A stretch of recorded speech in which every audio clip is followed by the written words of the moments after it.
beli dagang, hukumnya bagaimana? Boleh. Boleh dagang. Kalau tidak boleh, masa Nabi mempraktekkan dagang? Nabi kan pedagang. Bahkan sebelum jadi Nabi, sudah berjual beli. Beliau mengambil barang dagangan dari Sayyidah Khadijah, yang lantas kemudian menjadi istri tercinta beliau dalam kehidupannya. Didampingi oleh Maisarah, kemudian berdagang sampai ke Syam. Ya, Masya Allah. Dan ketika berdagang, itu Nabi itu kalau dagang gak pernah kembali modal, Pak. Gak pernah kembali modal. Kembali untung. Untung lagi, untung lagi, untung lagi. Dan bukan cuma untung, yang berdagang dengan beliau, yang membeli, itu senang. Nabi terbayang gak? Beliau untung, pedagang lain juga merasa nyaman, dan pembeli juga merasa senang. Jarang-jarang ada orang begitu. Ya, jarang-jarang. Kalau pedagang untung, biasanya pembeli kecewa, gitu kan? Baik, umumnya demikian. Baik, sedapat mungkin Anda tawar supaya mendapatkan kenyamanan-kenyamanan. Tapi kalau pembeli untung, pedagang kecewa. Silakan cek, pembeli misalnya nawarnya kebangetan. Sudah beda 50 pun nggak dilepas juga gitu kan? Baik, nah di sini menarik ini.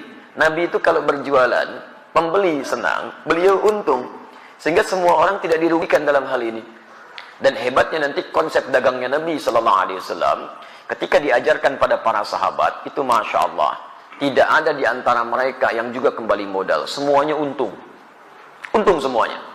Silakan Anda lihat. Misal ada sahabat Uthman bin Affan radhiyallahu taala anhu.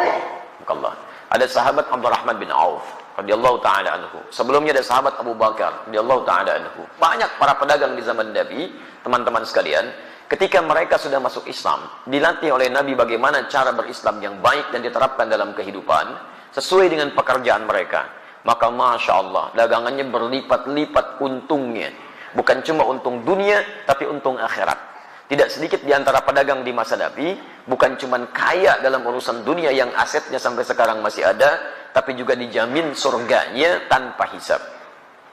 Saya beri contoh, Uthman bin Affan radhiyallahu ta'ala anhu. Sebelum masuk Islam, pebisnis. Setelah masuk Islam, kayanya luar biasa. Silakan antum, saya berdoa mohon pada Allah, kalau yang belum umrah, belum haji, insya Allah diikhtiarkan ya, ikhtiarkan. Insya Allah mudah-mudahan dipercepat oleh Allah Subhanahu Wa Taala untuk bisa berhaji atau umrah. Nanti saat ke Madinah main ke satu tempat, terdapat di dalamnya tapak-tapak kesuksesan Uthman bin Affan radhiyallahu taala anhu. Di antaranya beliau masih punya aset sampai sekarang. Ada sumur yang pernah beliau bebaskan ketika dimonopoli oleh Yahudi. Mau minum bayar.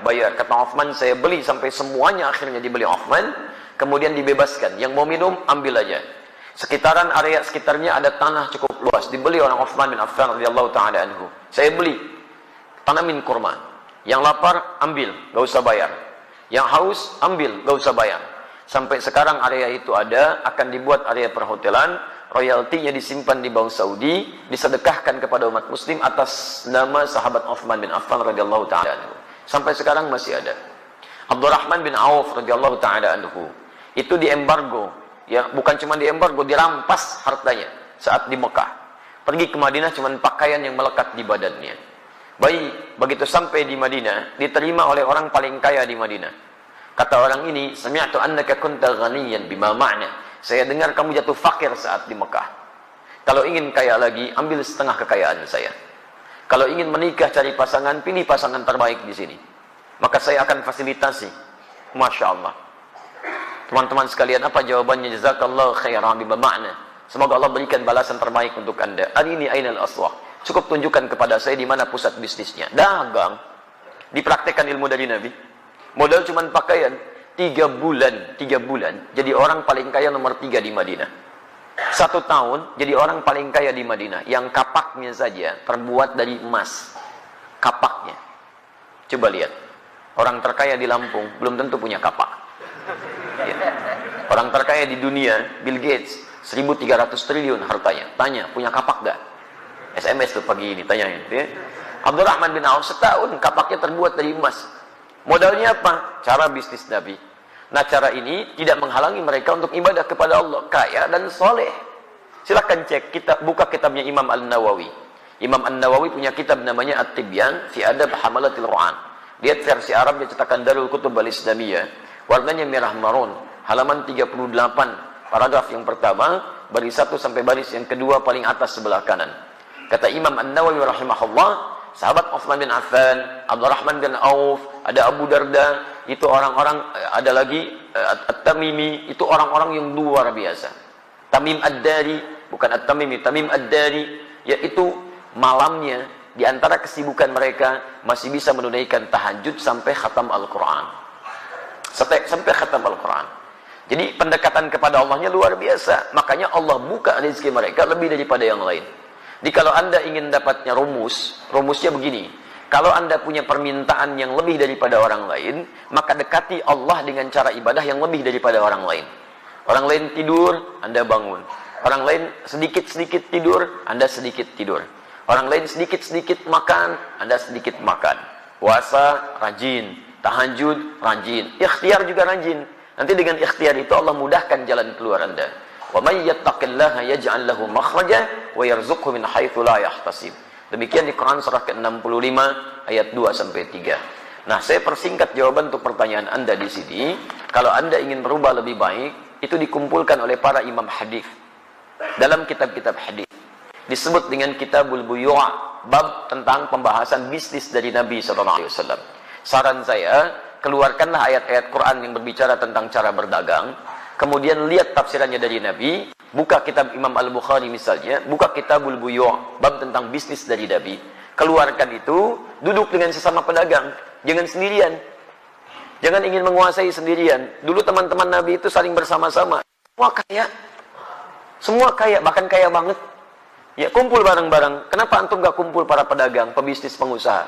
Duduk bareng-bareng, tilawahi ayatnya, hadisnya, kemudian antum undang ustaz di bidangnya, diskusikan, praktekkan. Kalau nggak dipraktekkan kapan lagi? Ya silahkan kalau nggak percaya. Konsep itu sekarang diambil oleh orang Yahudi, dipraktekkan oleh mereka. Cuma mereka tidak pernah mengungkapkan istilah kalau itu diambil dari hadis Nabi. Konsep syariah itu sekarang banyak diadopsi Pak di Eropa.